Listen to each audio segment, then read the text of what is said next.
A gente tem um convidado agora para a gente repercutir, para a gente analisar com mais profundidade esse debate de ontem, que é o professor de Política Internacional, Paulo Velasco, a quem mais uma vez agradeço a participação aqui no Jornal da Manhã. Bom dia e bem-vindo, professor. Muito bom dia, Lívia, Rafael. É um prazer sempre conversar com vocês. Nós tivemos uma análise predominante desse debate de ontem, professor, que é a de que tivemos um Donald Trump mais vigoroso, mas abusando de algumas informações sem base em dados, em estatísticas e deixando de responder algumas perguntas mais delicadas, conforme a situação delicada jurídica dele. E é bom a gente destacar isso aqui. Por outro lado, nós tivemos um Biden vacilante, se confundindo em algumas respostas, gaguejando, como disse agora há pouco o Luca Bassani, na informação que ele acabou de nos trazer, e que pode talvez não ser mais uma certeza do Partido Democrata sobre essa candidatura para as eleições presidenciais no país. Sua análise segue nessa linha, professor? Mais do que isso, menos do que isso? Queria te ouvir.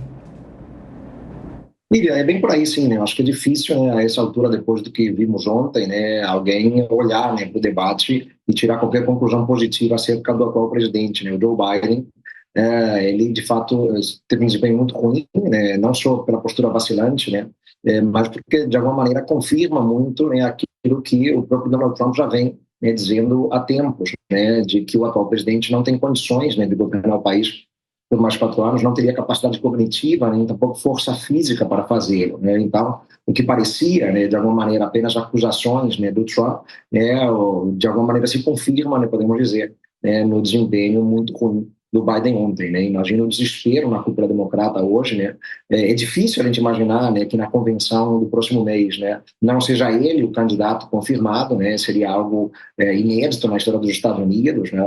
Ele é presidente incumbente, ele está no cargo, né? Enfim, então seria algo estranho, mas o desempenho de fato foi muito ruim, muito ruim, porque ele não conseguia muitas vezes sequer completar o raciocínio, né? Então deixava de fato as pessoas muito confusas, porque ele não conseguia se manifestar, não conseguia responder, né, respostas muito básicas. Né? E o Trump, né, com bastante energia, vigoroso, né, como de hábito, né, ele é um excelente comunicador, né, não por acaso, né, desempenhou essa profissão por tanto tempo, né, então ele sabe lidar com as câmeras, né, ele tem um domínio, né, de postura, de palco, né, demonstra uma força, um vigor impressionante para a sua idade, né, vale lembrar que a diferença de idade entre os dois é de apenas 3 anos, né, mas o Biden parecia de fato muito mais idoso, cansado, né, e cambaleante ontem, né, vacilante, né, na sua capacidade cognitiva, né, e o Trump sendo o Trump, Lívia, Rafael, né, basicamente podemos dizer, né, o Trump é muito parecido com o desempenho em debates anteriores, né, em eleições passadas, muitas vezes pouco comprometido com a verdade, né, sendo evasivo, né, diante de algumas perguntas, evitando temas espinhosos, né, como a invasão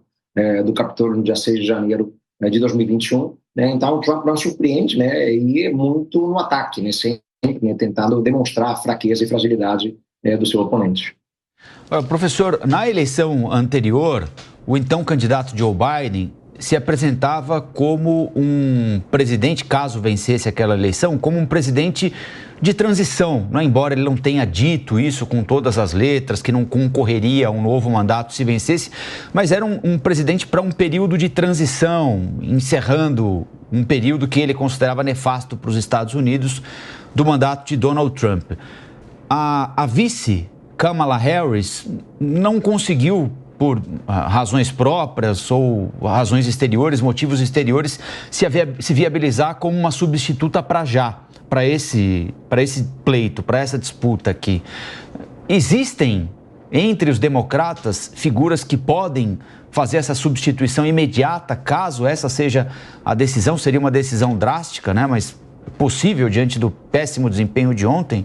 Existem lideranças no Partido Democrata competitivas a ponto de fazer frente a Donald Trump, herdando uma candidatura nessas circunstâncias, como o senhor lembrou, de um presidente incumbente contra um ex-presidente muito popular, apesar de condenação judicial?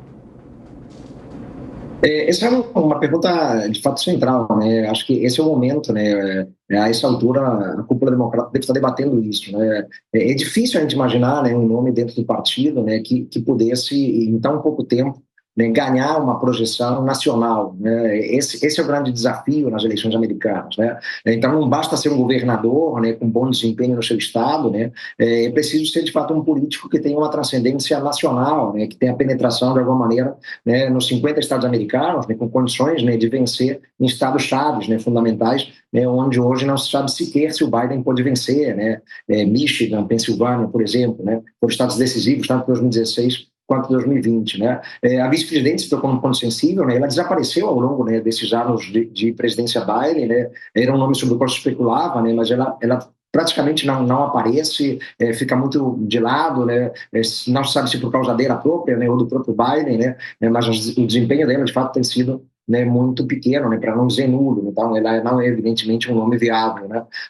No partido, em alguns momentos se especulou a possibilidade, né, de uma Michelle Obama poder, né, ganhar envergadura, né, e assumir as rédeas aí de uma candidatura, mas também não seria para agora, porque, enfim, nunca se contemplou isso de maneira direta. Então é difícil, né? Acho que é quase que impensável, né, poder trocar agora o candidato democrata, a não ser que evidentemente ele tenha algum problema mais definitivo de saúde, né?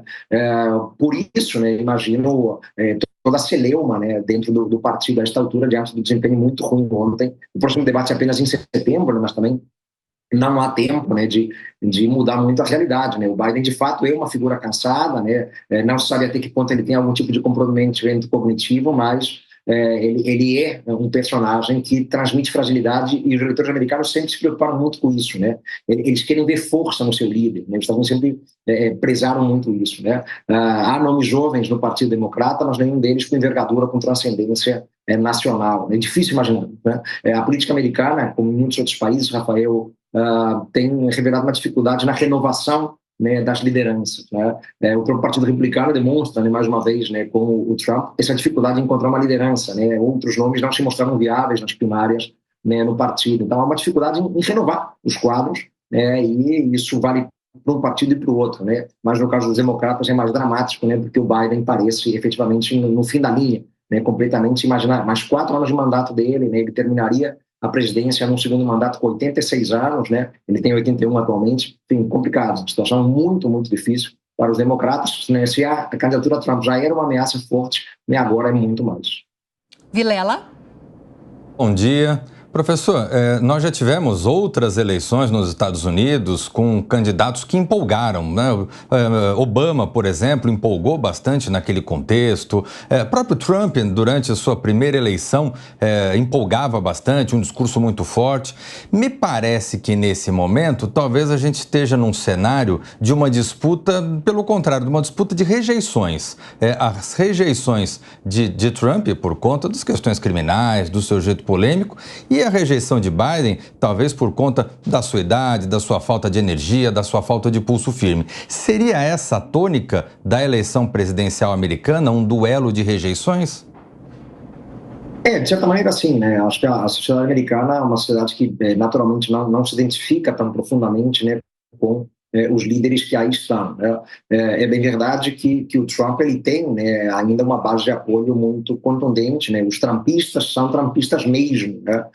E isso corresponde a um percentual importante daqueles que tradicionalmente votam no Partido Republicano, né? Não fosse assim, Cristiano, ele não teria sido, né, o vencedor, né, com tanta facilidade nas primárias republicanas, né? Então ele é uma figura popular, né, e ele consegue seduzir, né, um campo importante dos republicanos, mas eu não diria, né, que é o campo mais representativo, né, desse Partido Republicano, né? Ele talvez, né, seja de fato, né, o nome mais forte, um pouco por falta de alternativas viáveis, né?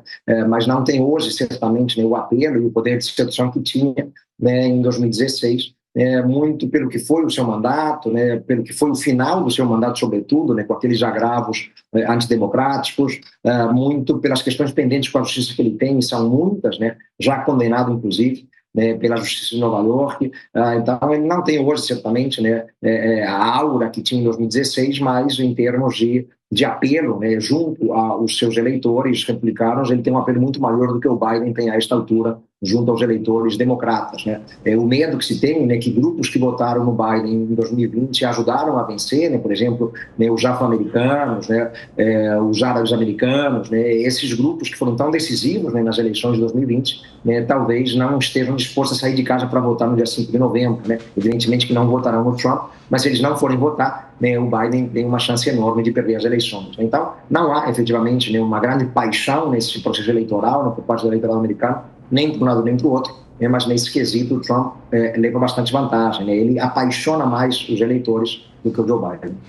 Agora, professor, o senhor estava analisando agora há pouco, diante da pergunta do Colombo, que há uma dificuldade de encontrar novas lideranças, eventualmente diante de uma necessidade de o partido precisar realmente indicar um outro candidato para disputar as eleições com Donald Trump. Talvez uma estratégia, já que estamos próximos às eleições que vão acontecer em novembro e diante dessa questão que o senhor levantou, apostar em um nome relativamente forte para vice, porque realmente deve ser difícil indicar alguém para substituir o Biden tão próximo das eleições, num cenário de falta de lideranças significativas, né? Talvez seja melhor deixar o Biden numa situação vulnerável como essa do que colocar outra pessoa no lugar dele para fazer frente com a popularidade de Donald Trump. Pode ser que o partido caminhe para esse sentido, tentar encontrar alguém o mais forte possível para essa vaga de vice? Pode ser, né? A escolha do VP, né, como eles chamam por lá, né, o vice-presidente, é sempre, né, uma escolha chave, né, estratégica, né, no processo eleitoral americano. Né? Quando o vice-presidente é uma figura, né, proeminente, né, com pujança, a tendência é mantê-lo, né, para um segundo mandato. Né? Não é o caso, certamente, da Kamala Harris, né? Então há ainda essa válvula de escape, digamos assim, de poder escolher, né, um nome de maior envergadura. Em 2020, né, a escolha da Kamala significava, né, um apelo maior para as mulheres, né, mas de fato isso acabou sendo muito frustrante, né, de 2021 para cá, porque ela, reitero, nunca apareceu, né, com contundência em assunto nenhum, né, em agenda nenhuma, né, nem mesmo, né, viajando no mundo, né, porque às vezes o vice-presidente se torna uma espécie de chanceler informal, uma espécie de secretário de Estado informal, né, e viaja muito o mundo. Não é o caso dele, ela fez poucas viagens, né, algumas missões pouco transcendentes, mas pode ser sim, né, uma alternativa para o partido, né, pensar num nome, né, que possa, de alguma maneira, trazer força para a chapa, digamos assim. Né? Então, aqueles que forem votar, né, claro, reconhecem as fragilidades do Biden, mas pensam no vice-presidente, né, que talvez refresque um pouco o que é o Partido Democrata, né, com áreas que traduzam mais força, mais vigor, né, exatamente o oposto do que acontece com o presidente incumbente. Né? Mas também não é simples. Né? Então, teria que ser alguém que pudesse, de repente, agregar, né, apoio de grupos que hoje estão muito reticentes, né, como eu falei, né, as mulheres, os negros, né, os árabes americanos, né, talvez um pouco esse pudesse ser o caminho, né, para tentar garantir, né, um apoio maior, repito, nos estados que são chave, né? Nos Estados Unidos, a gente pensa no Michigan, por exemplo, né, um estado onde tem um grande número de árabes americanos votando, né, então poderia ser o caminho, mas isso poderia levar também do outro lado, né, acusações, né, por parte do Trump, né, ele sempre fala muito da questão do terrorismo, enfim, é difícil pensar, né, num nome que consiga congregar apoios amplos, né, e agregar força à chapa, mas é uma alternativa, né, trocar o presidente eu acho algo absolutamente pouco razoável a essa altura, né, mas pensar num vice com mais vigor ou numa vice com mais vigor pode ser um caminho interessante. Conversamos agora com o professor de Política Internacional, Paulo Velasco. Muito obrigada pelas análises, professor. Bom fim de semana, bom dia. Sempre um prazer, bom fim de semana a todos.